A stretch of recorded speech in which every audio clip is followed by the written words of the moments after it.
తెలంగాణలో భూముల మార్కెట్ విలువలు ప్రభుత్వం ఇటీవల పెంచినప్పటికీ అనేక ప్రాంతాల్లో ప్రభుత్వ రిజిస్ట్రేషన్ విలువలకు వాస్తవ మార్కెట్ ధరలకు ఇప్పటికీ భారీ వ్యత్యాసం కనిపిస్తోంది.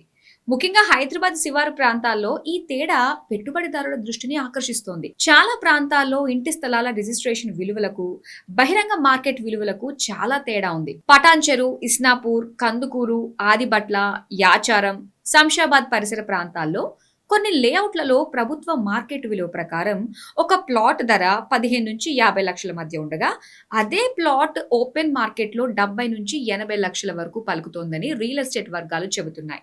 దీనికి ప్రధాన కారణం అభివృద్ధి వేగం. ఒక ప్రాంతంలో కొత్త రోడ్డు, పరిశ్రమ, విద్యా సంస్థ లేదా ప్రభుత్వ ప్రాజెక్టు ప్రకటించగానే మార్కెట్లో డిమాండ్ పెరుగుతోంది.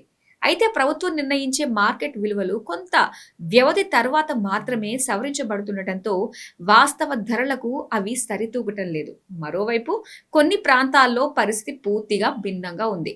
ఒకప్పుడు భారీ అంచనాలతో కొనుగోలు చేసిన ప్లాట్లు ప్రస్తుత రిజిస్ట్రేషన్ విలువలకు దగ్గరగానే విక్రయమవుతున్నాయి.